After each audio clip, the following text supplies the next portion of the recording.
Assalamualaikum warahmatullahi wabarakatuh. Berjumpa lagi dengan channel Kolom Santri, sebuah channel yang mungkin bisa menjadi sarana untuk thalabul ilmi.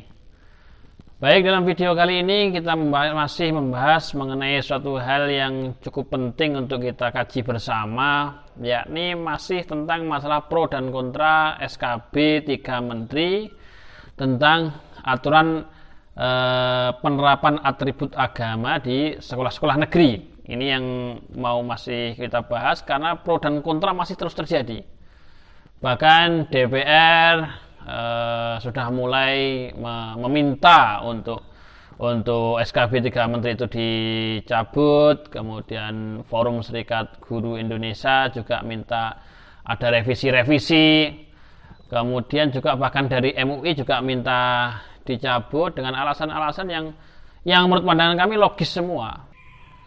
Dan di video kami sebelumnya kita sudah bahas bahwa SKB 3 Menteri tersebut cocok sesuai untuk negara sekuler, untuk negara yang memang memisahkan antara agama dan sistem kenegaraan. Itu cocok sekali, seperti mungkin di negeri barat itu cocok pas.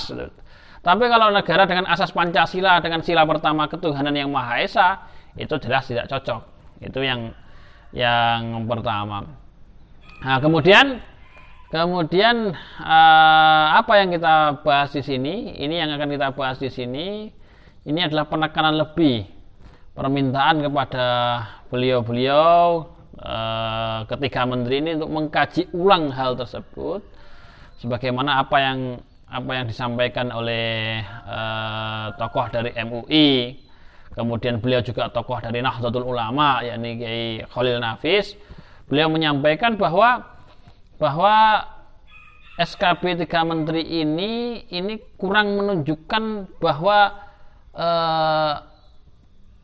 negara meminta atau menganjurkan suatu hal yang bersifat baik. Sedangkan anak di usia pendidikan ini perlu untuk dipaksa, dibiasakan perkara baik. Apapun pendapatnya dalam kajian keislaman, ya, kalau dia normal dalam berislam, ya, pasti mengatakan jilbab itu baik. Katakanlah ada yang mengatakan jilbab itu nggak wajib, katakanlah begitu. Walaupun 4 mazhab nggak ada yang mengatakan itu, ya. Jadi 4 mazhab itu pasti semua kewajiban untuk aurat itu seluruh tubuh bagi wanita. Bahkan dalam mazhab Syafi'i ada khilafiyah soal itu, apakah cadar wajib atau tidak. Pendapat yang kuat dalam mazhab Syafi'i, cadar pun wajib. Ini kalau teman-teman ngaji di kajian pesantren pasti begitu itu. Jadi meskipun begitu ada orang katakanlah mengatakan jilbab itu tidak wajib, walaupun nggak tahu ikut pendapatnya imam siapa atau pendapatnya dirinya sendiri itu. Nah, kalau ada yang mengatakan begitu itu, dia pasti mengatakan juga jilbab itu lebih baik. Nah, memaksa untuk murid membiasakan perkara yang baik, ini adalah ciri dari pendidikan karakter kan begitu itu. Jadi kalau memang begitu itu dengan alasan kebinekaan, dengan alasan itu supaya tidak intoleran, ya sudah sekalian aja. Si pendidikan itu tidak usah memaksa anak untuk dibiasakan, misalnya sholat Jumat di sekolah-sekolah dilarang. Guru sekolah negeri dilarang membiasakan atau dilarang memaksa anak-anak untuk sholat Jumat, misalnya begitu di sekolahan. Kalau biasanya kalau di sekolah-sekolah ini kemudian guru untuk mendorong siswanya untuk sholat berjamaah zuhur. Jangan dipaksa untuk misalnya mengaji Al-Quran. Barangkali dia walaupun agamanya Islam, dia punya pendapat bahwa ngaji Al-Quran itu adalah suatu hal yang tidak perlu. Nah, mungkin aja nggak usah dipaksa-paksa,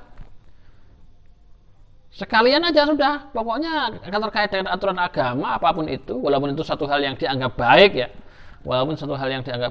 bikin SKB 3 Menteri sekalian aja, hancur-hancuran sekalian. Setiap sekolah dilarang memaksa anak didiknya untuk sholat berjamaah. Nah, sholat berjamaah hukumnya hanya sunnah, dilarang dipaksa-paksa.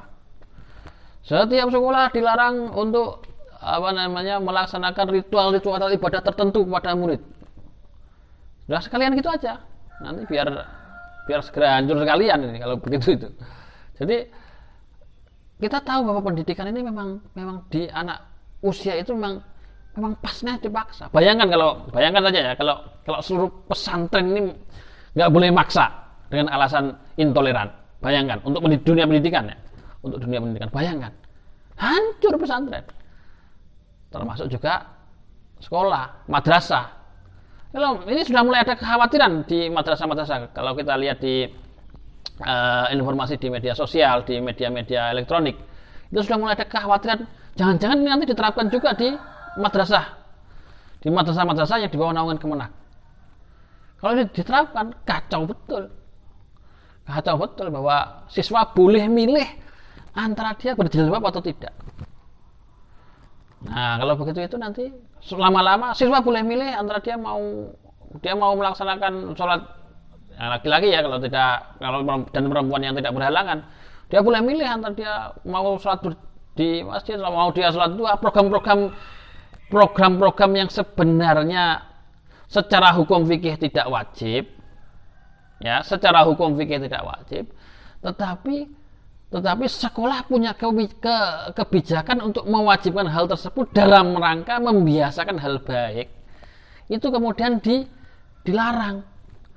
Ini nanti lama-lama akan semua hal yang bersifat baik itu pendidikannya kacau balau nanti. Sekalian ya, kalau usul saya bukan hanya jilbab saja, sekalian hal-hal semua murid, guru atau sekolah itu dilarang memaksa muridnya ritual ibadah apapun. Ini kebebasan berekspresi. Ini kalau maksa-maksa itu intoleran, udah sekalian gitu aja. Bagus itu nanti pasti negara kita bagus itu nanti. Nanti tunggu aja apa yang akan Allah turunkan untuk kita semua kalau memang begitu itu. Makanya kami kira hal-hal tersebut perlu dikaji ulang bahwa ini dunia pendidikan. Dengan adanya begini nanti memang kita akan semakin paham bahwa pendidikan yang ideal adalah pesantren. Kami kira ini kita mau bicara sedikit dengan wali-wali murid yang anaknya bersekolah di sekolah-sekolah negeri, sudah waktunya. Udahlah, kalau mau memang fokus agama, pondokkan aja lah anaknya.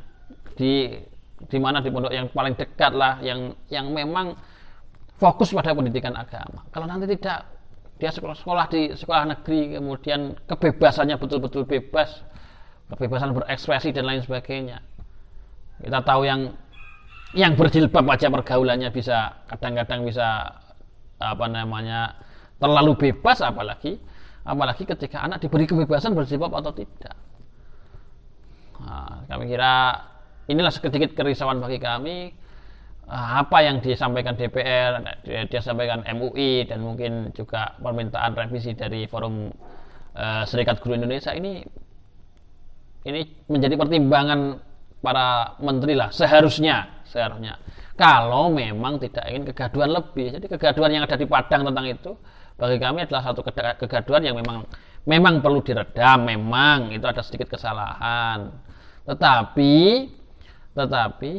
ini kegaduhan yang lebih besar. Jadi kami kira itu, kurang lebihnya mohon maaf. Assalamualaikum warahmatullahi wabarakatuh.